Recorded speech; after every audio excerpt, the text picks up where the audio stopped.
Back in May, I headed down to Georgetown, Ontario to the Canadian National Jigsaw Puzzle Competition. 3, 2, 1, and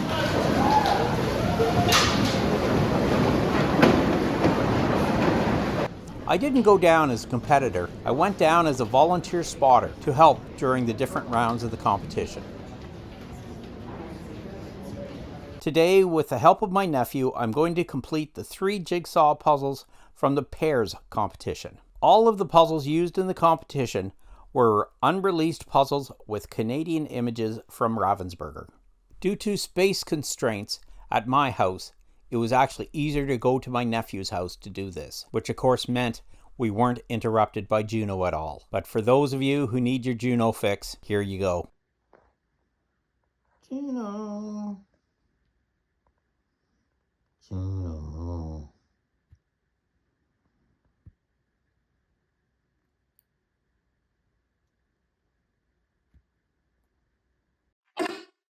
I'm old, I'm puzzled, and I'm only able to change one of those.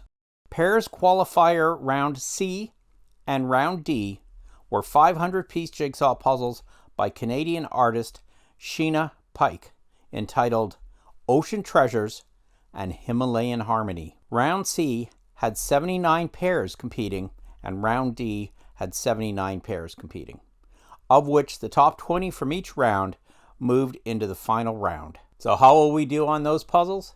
Let's find out. Let's do this.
Well, we wouldn't have continued on into the pairs finals in either round because we're just too slow. The final puzzle was a 1,000-piece jigsaw puzzle, and the image was an illustration entitled Toronto by artist Miguel Freitas. But for the sake of argument, instead of the 39 pairs finalists, what if there was 40? How would we have finished? Let's find out. Let's do this.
40th place if there had been 40 competitors. 5 minutes past the deadline. I didn't even have to stop and count the remaining number of pieces at the deadline because all 39 competitors that finished ahead of us finished under the 2.5 hour mark. The World Jigsaw Puzzle Championship starts on Monday, September 15th and ends Sunday, September 21st and is being held in Valladolid, Spain. I'll leave a link to the World Jigsaw Puzzle Federation YouTube channel in the description. So the best of luck to everyone who's competing there. So thanks for watching the video. Also in the comments is a link to my Buy Me a Coffee page if you'd like to support this channel. And subscribe to this channel to see what other nonsense I can get up to. Because, you know, I'm old, I'm bored, and I'm only able to change one of those.